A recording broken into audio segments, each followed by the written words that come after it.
also fundraising as well. And we all know fundraising is crucial. It's part of what keeps our mission going. And again, going back to all the animals, Instagram is more visual. So think photos, videos. It's more storytelling. So this includes your reels, Instagram stories, and it also helps you reach a younger audience. Sorry. You're okay. TikTok. This one, if you have the time for it, it's definitely something that's extra, but also there's a lot of benefits to it. This one is known for being, where trends start. You can go viral a lot. Not that it's easy, but it's easier than the other platforms in comparison. And then the catch is it does require creative short videos to do that. So that does take messing around with, being consistent, seeing what works. The thing I like to say between all of these, because there's a lot more platforms out there than just this, but it's better to manage one really well than 4 really poorly. So keep that in mind, just depending on the resources and time you have available when it comes to this. Next one. Okay. And what may influence adoptions? So getting down to the nitty-gritty. Appearance. We all know appearance is a really big one. It's, photos are the first thing someone sees when they're looking for a cat, dog, any animal to adopt.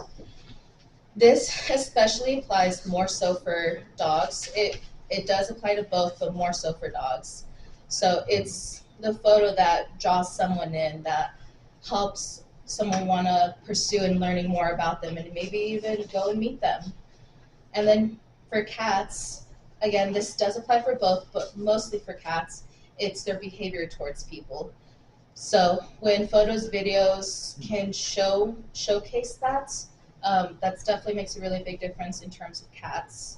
For dogs, it just depends on the dog and if you would find that beneficial. If they have a really sweet, cuddly side, then yes, highlight that. You want to keep it as positive as possible. So if trying to avoid anything that seems really negative when it comes to pets interacting with people. We got short in that quarter, so so bear with us.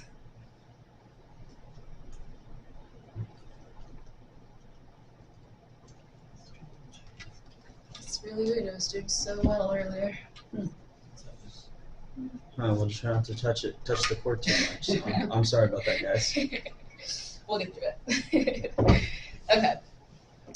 And then when it comes to sharing their stories, so even whether it's a social media caption or their not cat bio, but I guess their bio on their profile, it plays a big role when you create empathy for the animal situation. And we all know when it comes to adopting animals, emotion plays a big role. People make decisions with their hearts first. So keeping that in mind. And then photo traits. So you want high quality photo, you want a clear photo. If possible, you want direct eye contact with the animal looking straight at the camera. This is one of the reasons what draws them in to, for example, on social media, to stop scrolling and, look at the photo, and then from there, the next place to go is the caption. So a photo is everything. It's where everything starts. All of it's important, but it starts with the photo. And then accessories. So this has also been shown to decrease an animal's length of stay and help them get adopted faster. So think, for dogs, bandanas or a toy, collar, leash, little accessories like that. And, as we get into the holidays, doing, maybe a little pumpkin next to them or a little bow tie. And with that being said, it's something as time allows. So maybe, if you have your longer staying residents, that's something to consider to add to them to, help them find a home faster and give them a little boost. And when it goes back on, I'm ready for the next slide. Technology is So good, we love technology. Is it like a good of everything in the middle of the brain? It keeps us humble. That's like we can say it. I guess it does keep us humble. Yeah, it's It not does. the computer, it's all the projection. Sorry about this, guys. Well, she said it was $30.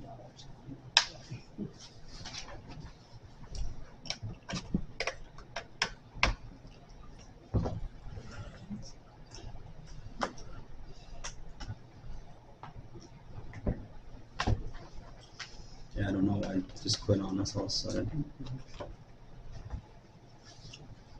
Okay. So yeah, after this presentation, I'm gonna get someone in here to fix it. I'm really sorry. I'm gonna go yell at So someone good. and get it figured out. No. Good thing lunch is after. Yeah, well, there's plenty of time to get Did someone. you cover LOS? What is LOS? So LOS is length of stay, Oh, for length those of who stay. don't know. So, helping them get adopted faster, essentially. Okay, next slide, please. Okay, moving on to writing a compelling adoption post. And for writing adoption posts, one thing, well, to make it easy and just for the purpose of giving an example, we're going to make this clear, simple adoption post. And within your adoption post and any adoption post, if it's simple or not, you'll want to include all the essentials. So, you got your basics: name, breed, age, weight, maybe even sex if the name isn't clear and it's more neutral and it can go either way. Shelter life, so where they came from, how long they've been waiting, any little silly quirks they do, energy level, and any of their favorite activities. So, and if you know any information about their previous life, if they really like to hang out on the couch and watch TV with their previous owner, like that's something to definitely mention if that's information all while keeping in mind the privacy and keeping it brief and just about the animal. And then compatibility with others. So do they get along with other dogs, cats, or kids, or other people? This can be a little difficult if they don't come in with a lot of background. So if that's the case, then you want to make sure that's, let them know that's unknown and you don't have a lot of information about them. But all this stuff is essential and things people want to know, and you want to make it as easy as possible for them to find all this in a single place. If they have to go looking for it, that could easily just, take away from them following through with wanting to look more into it.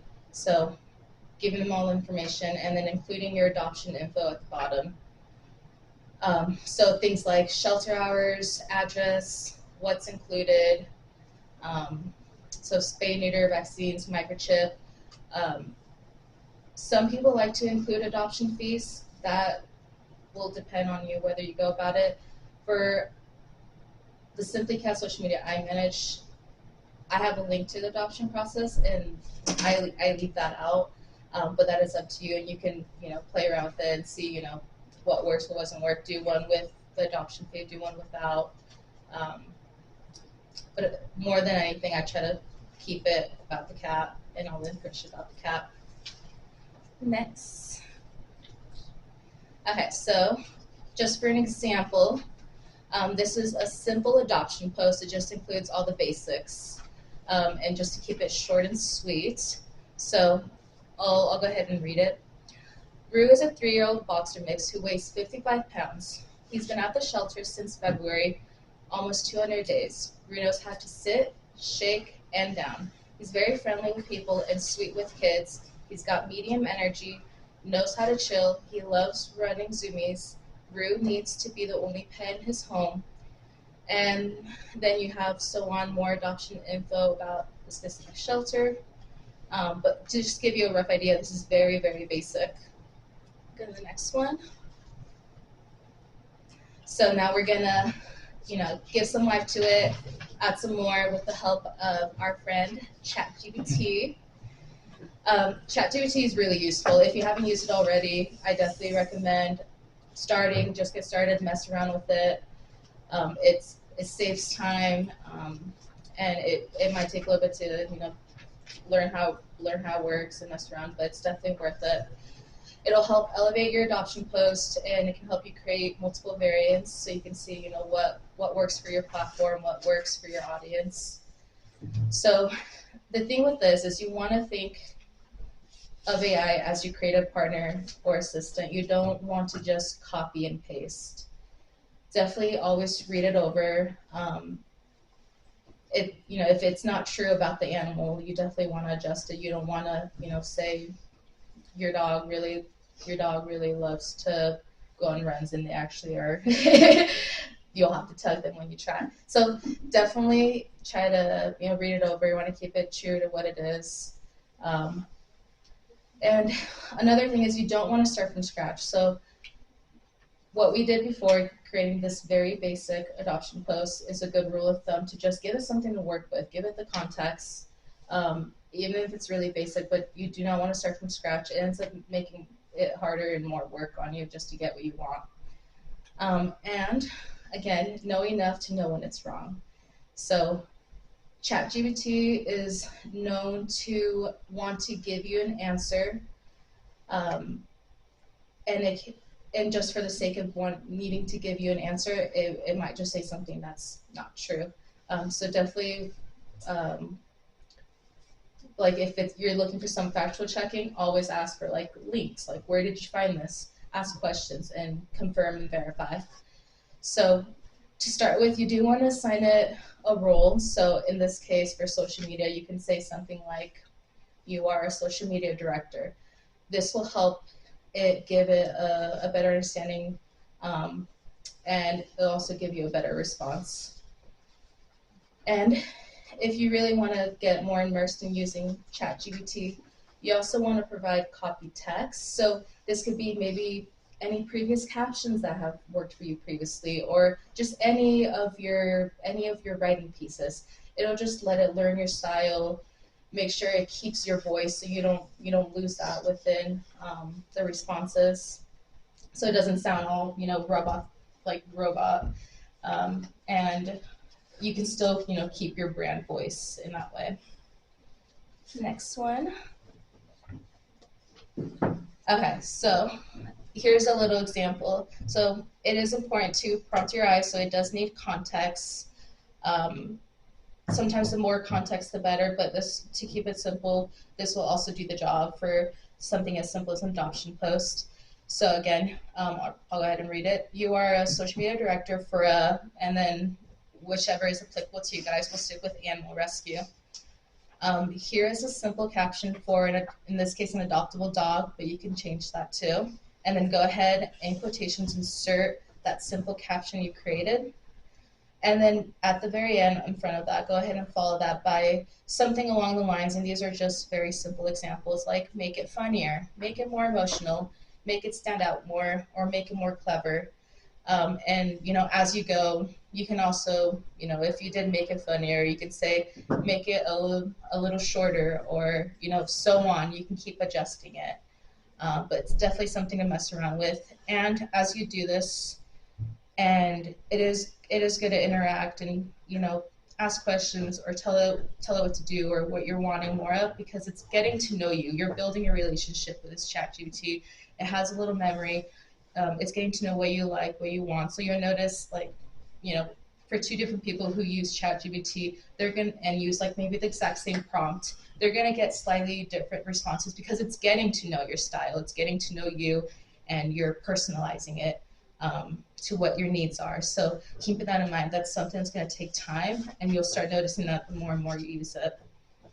So with all these, you are creating several versions from that one simple caption, and you can go ahead and pick whatever fits best for your audience and for your platform, or what you think will resonate more with your audience. Okay, go ahead. Okay, so here's another example. This is with making it funnier. I won't read the whole thing. I'll just read the first few bits so you can get the idea. But this one says, meet Rue, a 3-year-old boxer mix who tips the scale at a solid 55 pounds of pure goofball. This handsome dude has been hanging out at the shelter since February. Yep, almost 200 days of practicing his adopt me eyes in the mirror. Rue's resume includes professional sitter, expert handshaker, Zoomy champion of the world, and so on.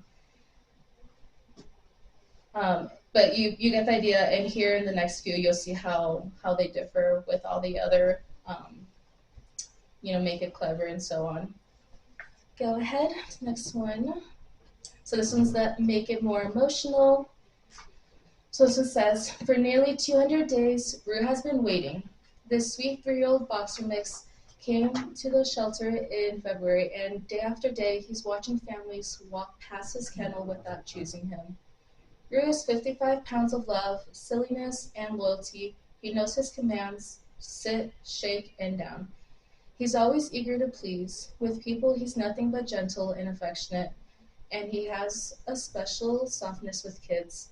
Once he's gotten his zoomies out, Rue is perfectly content to settle in and just be with you.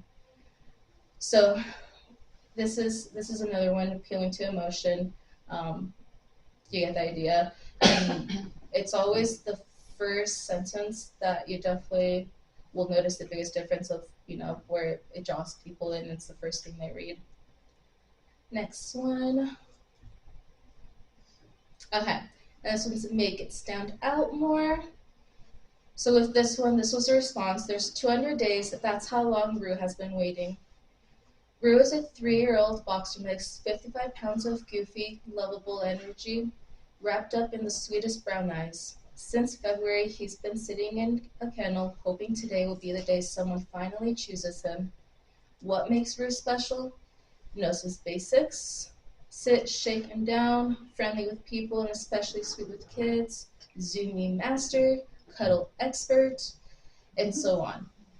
So you see the subtle differences depending on the tone you're wanting to take. Okay, next one. Okay, and this one's last one, make it more clever. So this one reads as, meet Rue, the 55-pound boxer mix who's been perfecting his pick-me face for almost 200 days. Since February, this 3-year-old champ has been waiting for someone to swipe right on his kennel. Rue's skill set, fluent in sit, shake, and down. Resume available upon request. Specializes in zoomies with a minor in couch potato studies. Certified kid approved snuggle buddy. Expert at balancing medium energy with maximum charm. So the thing with this, compared to the simple, is you want to essentially, not only help them connect through the tone you use, but also make it entertaining in that way, make it fun to read. That makes them, want to keep reading the rest and give them a sense of the personality. So it comes back to being more descriptive in the ways you say things, rather than, for example, likes affection to will cuddle with me on the couch. Like, those are two very different things that make the whole difference when writing these. And you'll notice this from compared to the simple. Next one. Okay, 1 sec. Okay, storytelling that connects. So why storytelling matters? It's, again, I said this a little bit in the beginning, but people adopt with their hearts. They make decisions with their emotions, especially when it comes to animals. Facts are important, so things like age, breed, weight, those are all very important things they need to know. Definitely things that are considered, but it's the stories that stick and that create empathy. And when you create empathy, you're creating connection and driving action. So being honest and transparent is very crucial, even when it's sad, but it does make the post more human, more shareable, and these type of posts end up doing a lot better than some other ones that try to sugarcoat it. And tips for using the animal's story. You do want to be direct, but also compassionate. So again, don't want to sugarcoat it. You don't want to villainize past owners, but people do want to, know the backstory, any challenges, what they've overcome. It's part of, creating that empathy that drives adoptions. So you want to balance heartbreak with hope. So, showing where they came from, or what they're like now. So whether this is in photos, or maybe you don't have those photos, so just a really good photo of how they are now, but you can add all this information in the text and share the story. But you'll hear me emphasize it a lot. It's good, strong stories that make the whole difference and turn it into action. So paint the picture again, using sensory emotional words, so you can see the difference between he was scared to shivering in a kennel corner. Those two, although it's the same idea, they evoke different emotions just by how you phrase things. Next one. Okay. Here are a few with some reasons why some pets might end up at the shelter or rescue, and some examples with, creating a story that connects. So first one being an owner surrender with a, more emotional appeal. So I'll go ahead and read it. Ruth's family loved him deeply, but heartbreaking circumstances forced them to give him up. Since February, Rue has been waiting for someone new to love. He's still the same goofy, gentle boy they adored. He just needs a second chance. So this again, it's very brief, not really talking about the past owners, not, not being negative towards them, but at the very end still brings it all back in to be about the dog while still tying it into their story. And then for number 2, abandoned at shelter. Rue was tied to the shelter fence and left behind. We don't know why, but we do know that he deserves better. Despite it all, he wags his tail every time someone walks by. He's waiting for the person who will never leave him again. Go ahead, next one. And then you got some other ones like loss and tragedy. So this one reads as, after his owner passed away, Rue suddenly found himself without a home. He didn't understand why the person he loved wasn't coming back. All he knows now is that he's lonely and ready to give his heart to someone new. And then you have your long timer or any overlooked dogs. In this case, saying how long they've been there also plays a role in creating that empathy and people wanting to help. So I'll go ahead and read that. Rue has been at the shelter since February. Almost 200 days of waiting behind kennel bars. Day after day, he watches people pass him by, wagging his tail with hope that today will finally be his day. But there's same idea. You get these subtle changes, and still incorporating what it is that brought them there, while keeping the privacy in mind and not oversharing. Go ahead. Okay, taking great photos. This one was actually taken by one of our volunteer photographers, and That's a great photo. very cute and makes the whole difference. And again, it's part of what draws people in, so it's a good example right there. Yeah, it is. Okay. So when it comes to photos, and this more so applies for dogs, you want to make sure it's in full shade. So when it comes to dog photos, if possible, taking their photo outside if you can. Kennel works too. You might just want to zoom in a bit more so it's focused on them. And then best times being morning and evening for photos. You'll want to use portrait mode. I know the iPhone has this. I'm not familiar with any other phones, but I know stuff like this, there's similarities from phone to phone. So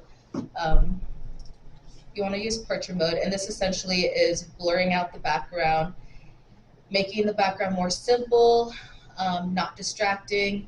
So that'll be the photo on the right with the dog.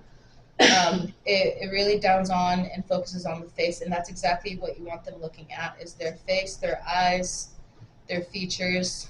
That's what draws them in. And then when taking photos, it's definitely a good rule of thumb because eye contact is very important to you. So use treats or toys to get them to look at you. It sometimes can, if you've ever tried taking a photo of any of your animals, it's definitely a lot of photos and it adds up. but it's definitely worthwhile if you can get them looking straight at the camera. And then again, bringing it up to adding any fun accessories. So with Halloween coming up, this photo alone, it just makes it fun. People will stop scrolling. They want to see. It's the time of year, so we'll have Halloween and Christmas coming up and so on, to where you can get really fun and creative with some of these. Next one. And just so you can see the differences in how some of these really make the whole difference if you apply them. So you got a regular photo versus one with portrait mode. And you'll notice how with portrait mode, well, starting actually with the regular, it definitely leaves a lot more room for your eyes to wander, look around at the whole photo. The grass, even though it is a simple background, it can still be distracting. And with each of these photos, you want to make it about the dog. You want them to just focus on the dog. So this is where portrait mode really comes in handy and will blur the background out for you. So you can see the difference in the photos and the appeals between the two. Next one. And then you got your raw, non-edited photo and your edited photo. So you'll notice the other one has been cropped. There's been some edits done to it. It's in portrait mode. It looks a lot more presentable. And the other one still works, but if the goal is to get them to stop scrolling and look at it, definitely it is pretty important if you have the time to add any edits. And we'll talk about some simple ways to do that here in a bit. Next one. Okay, editing photos. So when it comes to editing photos, if possible, this can definitely be done with your phone. Nowadays, you pretty much have a computer in your back pocket, so it's definitely possible and can still be done. But if possible, you would want to go to a desktop so you can get more editing options and do more in-depth editing. This example is going to be set. The examples I'll show are going to be through a Mac, so keeping that in mind. But the idea should be similar from whatever computer you're using. But in this case, the edit button is in the upper right-hand corner. Go ahead. Okay. Starting with filters, there are all kinds of filters that can make your photo stand out. It can help set the mood or set the aesthetics. It can help,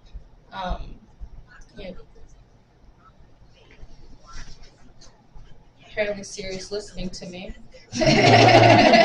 Speaking of. Yep. Speaking of AI. They're on brand. Mm-hmm. Okay. You definitely want to be careful with this, because if you're overusing filters, it can also come off as inauthentic or overly processed. So be careful and just keep that in mind. But again, something you can always mess around with. And if you notice, filters are, those posts aren't doing that great, then maybe step away from that. But definitely an option out there when it comes to editing. Next one. Okay, and cropping photos. So when it comes to cropping photos, if you are not able to get a simple background, a good rule of thumb to still keep it about the animal is to just crop the photo closer to their face. And that's an easy fix, to just take that out of the picture. But if you are able to get a simple background, you want to crop the photo to where their face is in the center of the photo. It's the middle where people's eyes tend to go first. And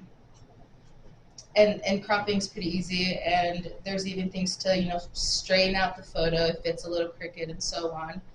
So go ahead to the next one. And then a cleanup tool. What this is called exactly from each one can vary, but the idea is there. So this cleanup tool can be used to get rid of any distracting elements. So drool, eye burgers, leashes, or anything else that's distracting that will take away from the focus being on the animal. Go ahead.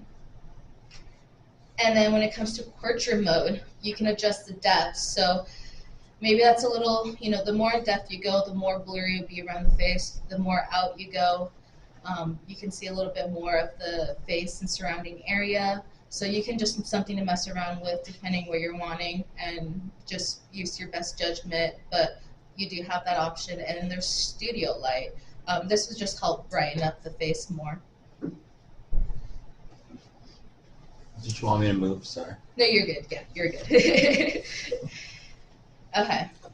And if all goes bad and, I've already lost you when it comes to editing and maybe it's not your forte and it's too savvy, when in doubt, there's always the wand auto edit tool, which even then I still sometimes use as just a starting point, and then I might, add my own fine tuning to it. But when in doubt, at the very least, doing one of those auto edit tools definitely helps. Next slide. Okay, going from photos to taking great videos. Go ahead. Okay, taking great videos, breaking it down a bit. You'll want to take multiple clips, keeping these clips about 10 to 15 seconds. So capturing any highlights. So zoomies, cuddles, tricks, any kennel moments, for cats, any biscuits, all those little things that people really like when it comes to animals. And then authenticity. When it comes to videos, don't stress out about it being perfect or about the animal looking at the camera the whole time. People love any real candid moments, and it also just helps give people a better sense of what the animal's like. So, a dog being silly or shy can sometimes often connect more than, a video of them just posing. So definitely don't spend too much time with these videos. People definitely love that, and it brings that authenticity out. And including people. So this can go either way, whether you include people or not. Just depends on the pet by pet basis, whether it'll be beneficial to them. So showing volunteers walking or petting or playing with them, this can also help adopters just imagine themselves in their place, being with the dog and what that could be like, and give them a better idea of, what, again, their behavior and what they're like with people.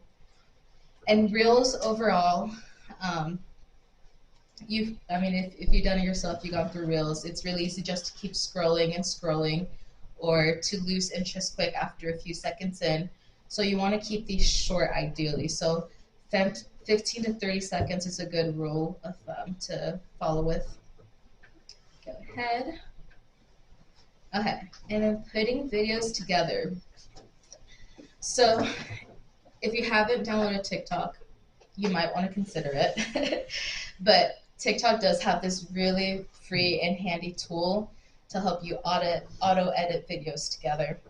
So we'll walk you through if you've never used it, but you want to upload your clips.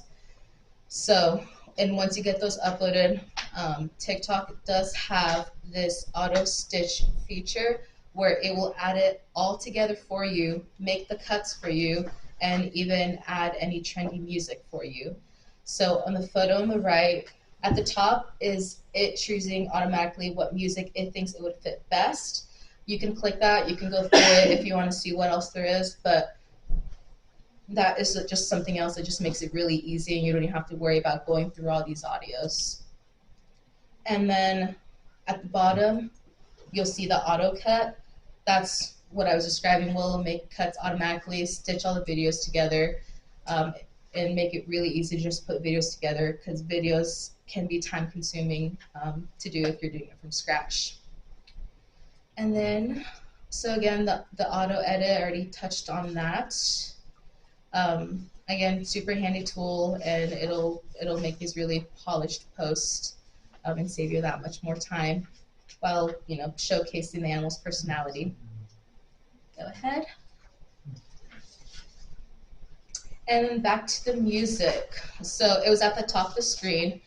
When you do click it, you can browse through any trendy songs. You can see, depending what the video is about. If it's, if you're doing more emotional appeal, then maybe something more slow or a piano or something else.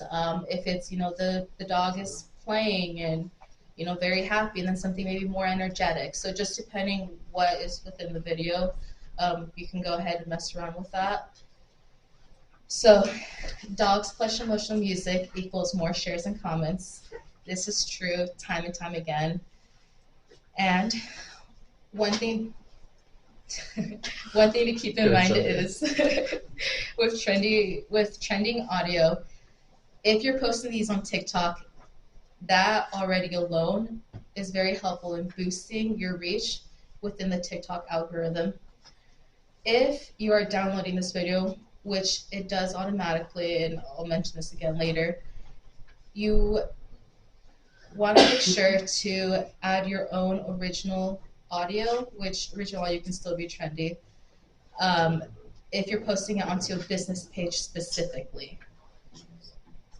Otherwise, you will get flagged for copyright, and so you want to make sure to avoid that, and then the video you end up having to take the video down, or you can get any Sometimes they just remove the audio from it, and Yeah. it'll let it play, but won't let the they just get the audio entirely. So just something to keep in mind depending where you're posting it, because you can definitely reuse the video, but just keep the audio in mind. And then text and captions. So it doesn't have to be anything too in-depth, anything too crazy. Some examples for some of the text overlay, for starting out the video can be, 200 days waiting, or meet Rue, or looking for his forever home. All these things just set the scene, and you can mess around with different, what appeals more to your audience, but just for the sake of an example. Go ahead. Thank you. Okay. And I did mention this before, but TikTok will, again, automatically download any videos you make to your photo library. So this just makes it that much easier for you to go ahead and reuse and share it with your Facebook and Instagram pages. Go ahead.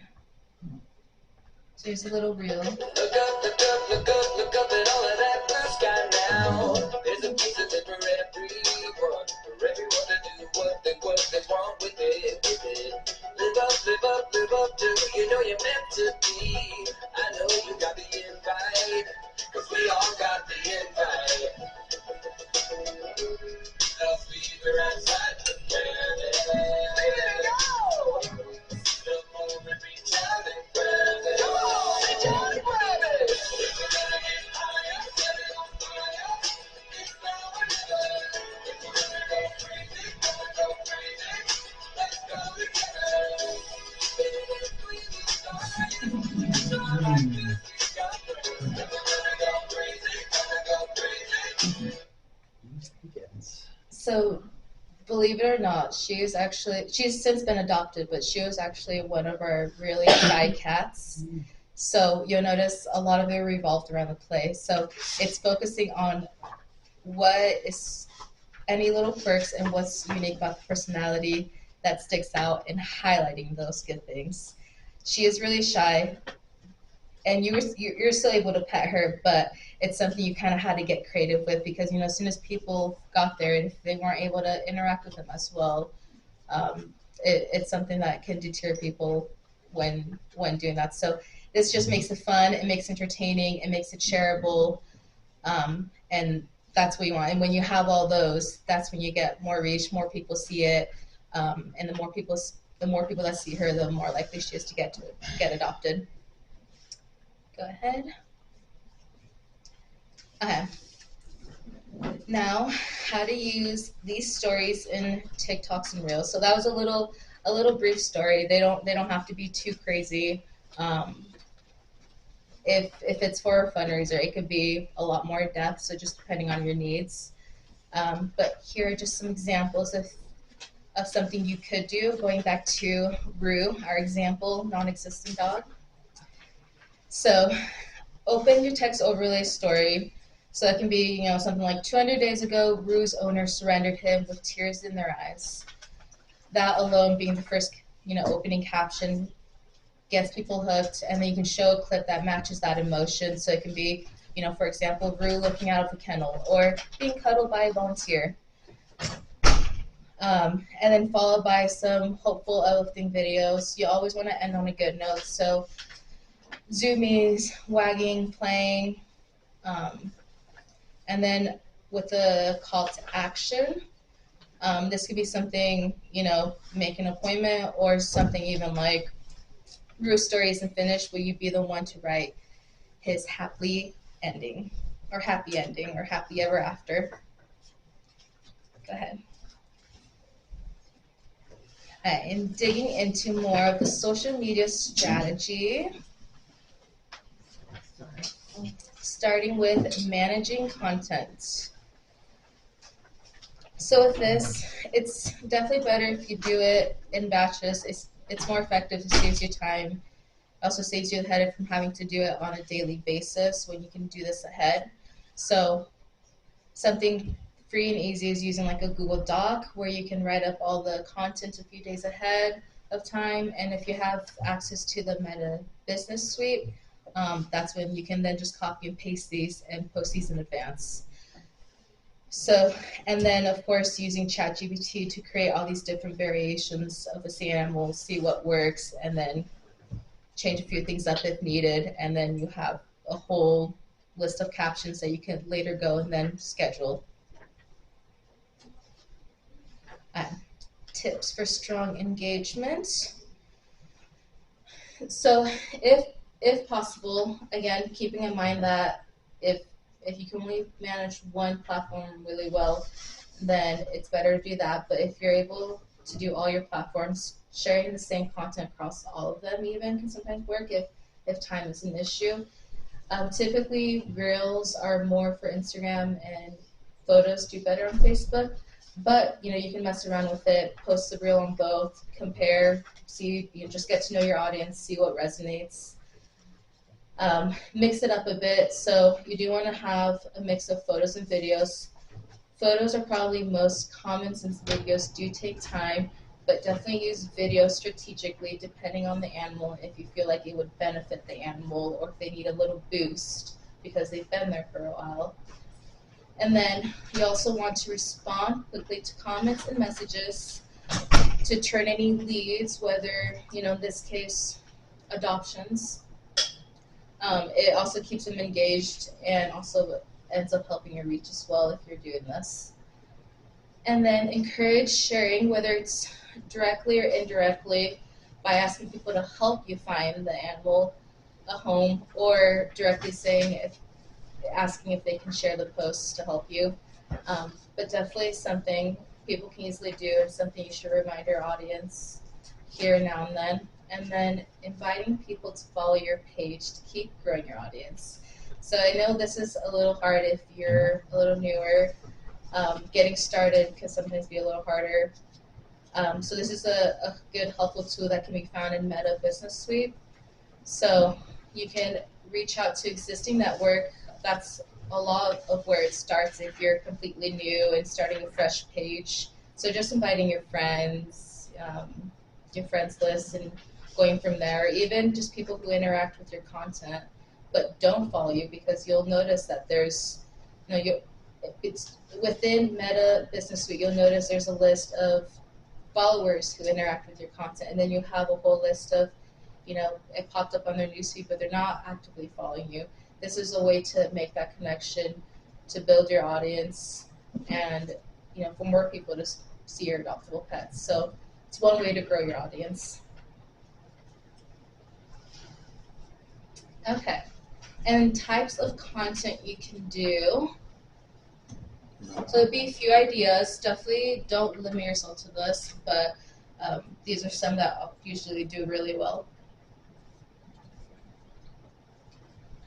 So sharing adoption stories.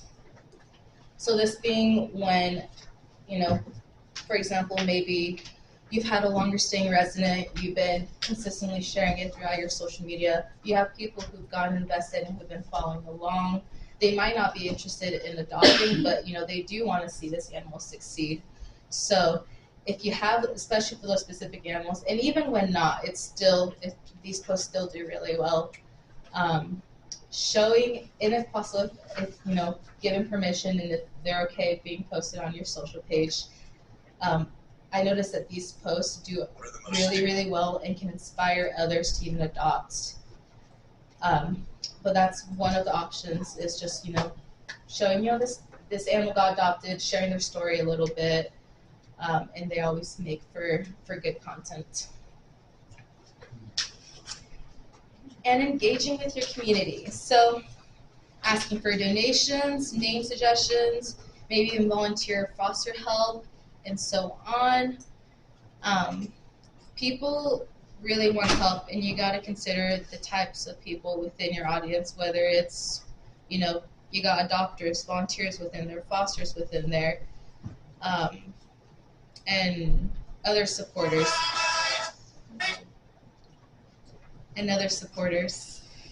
So you just want to make sure you're providing this variety, and this being one of them, in different ways people can help. Go ahead. And adoption updates. These are also a big favorite, and people really love to see these. So Simply Cats has different groups, one for our fosters, one for our volunteers, and one for our alumni. This being, content that's already there you can use. It makes it for easy posts. You don't have to go out and take photos, but asking them, whether it's reaching out to them directly, or it would be a good idea to create pages like that to just make it, easier to get content and fill in, so you're not always starting from scratch. And also, they do really well. People really love seeing, how they're doing, especially if they've been following around, or just these cute little updates and cute photos. So definitely something light, and that usually always does well and inspires people. Go ahead. Okay. And then educational content is another one, whether it's, even just providing, spay neuter resources, or, veterinary resources, where they can go for maybe a dog specific or cat specific, or any helpful tips for pet owners when it comes to, care tips or home safety. Another good thing is to dispel any stereotypes or myths. In this case, with Halloween coming up, one that we're gonna hear a lot of is black cats, and how we shouldn't be, adopting out black cats during this time, or people who think they're bad luck. So that's just one example of many things, and I don't know too much about dogs, but I imagine they have their own as well.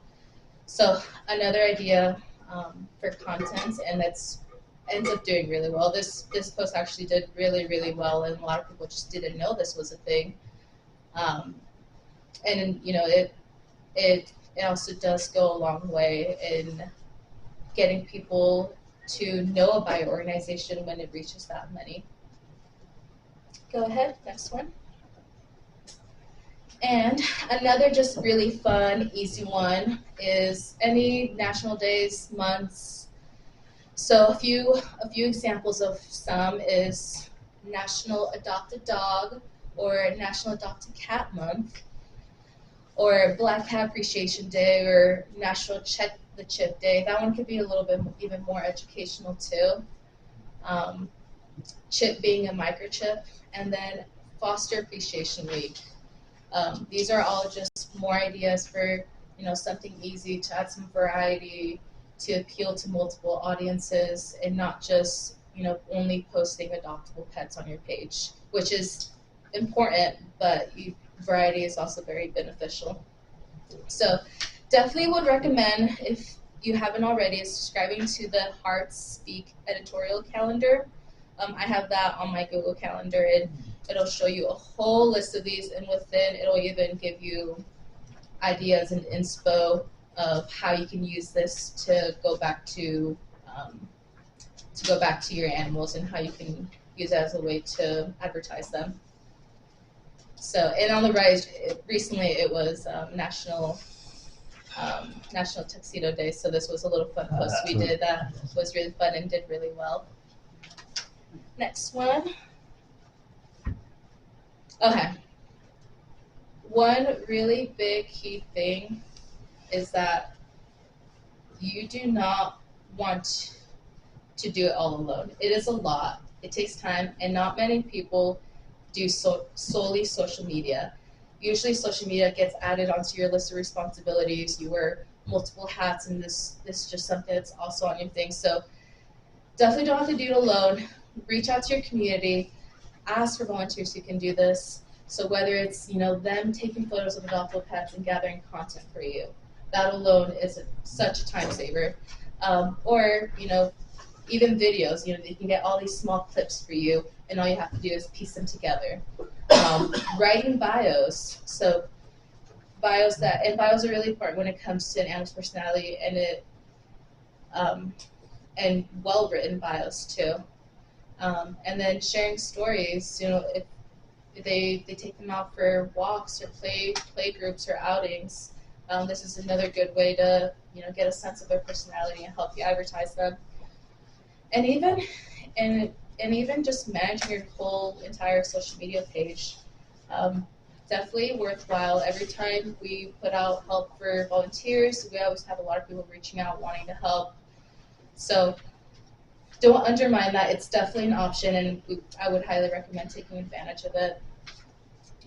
And the more voices you have, the more hands involved, the more animals get seen, and the faster we can get them into homes. Next one. Okay, that sums it all up. I really appreciate you guys being here. I did pass out business cards earlier, so let me know if you didn't get one. But if you have any questions, now would be the time about social media. I know it's a lot of information. Or my email's on the card, and feel free to reach out with any other questions if anything comes up. But thank you guys. Thank you.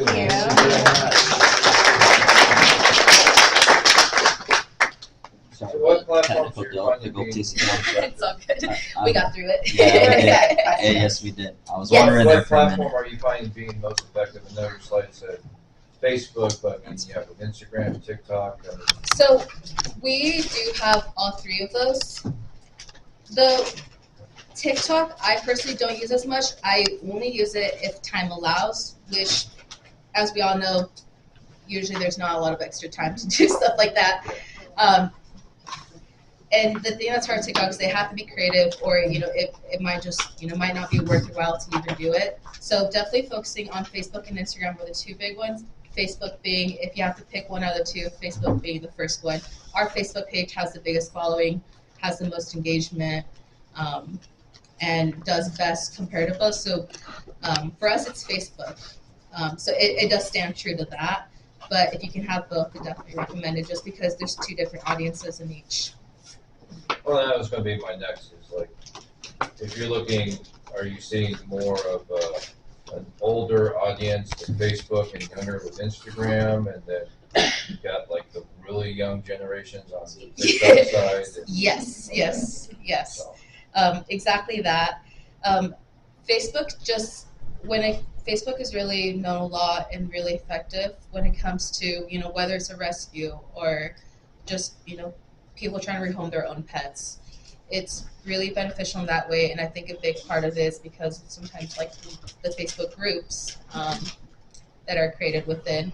But if you can focus everything on Facebook, if that's what you have time for, it definitely is the most effective when it comes to helping your animals get adopted. You see more outcomes from it. And you are doing multiple groups on Facebook just to reach, like you said, do one for updates and maybe one specifically for adoptions. Yeah, so we have our volunteer Facebook group, we have our foster Facebook group, and from those I can even pull content from both of those, because volunteers take photos of shelter pets while they're volunteering and they post them on there, and that just makes it easy so I don't have to go in there and take photos. Or fosters, foster updates always do well, or if you're telling a story and you're needing some photos, that's another way you can get photos. And the alumni group is another way to also besides getting photos from it, it also just helps build that loyalty and connection, and keeps them invested in your mission too by having this close knit community, and something they all share and love is their Simply Cats. Simply Cats cats. Okay, any other questions? Yes. Jen, you didn't mention anything about the commercial websites like rescueme.org, Pet Finder, Adopt a Pet. Do you use that with Simply Cats? How effective are those? I don't manage any of those, but we do use them still, both of them, the Rescue and the Pet Finder. I couldn't tell you 100% how much of the impact those have on adoptions. But again, it comes back to the more people that see your animals, the better. So some people might maybe only use those, and that's how they look for the animals, and it's not social media because they don't do social media. So it's just covering your bases. So still definitely a good rule of thumb to add those within the mix.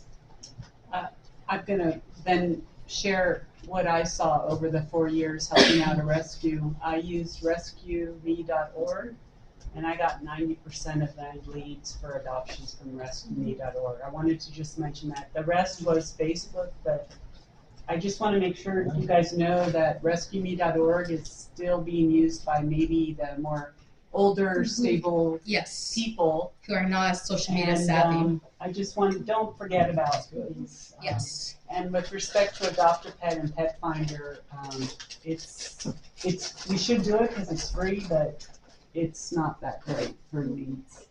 Okay. So, And if I was gonna say, with that being said, and that's 4 years of data. So.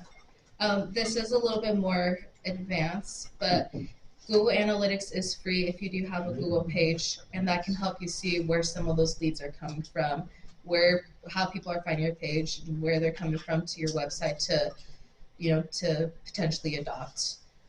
So that if that's something you want to mess around with and look into, that's another good place to see where people are coming from and how they're finding you. Any other questions? It's a lot of info. There'll be another session that'll go a little bit more in depth on some strategies, but this is a very nuts and bolts of social media and keeping it simple. Okay, thank you. Thank you guys. Thank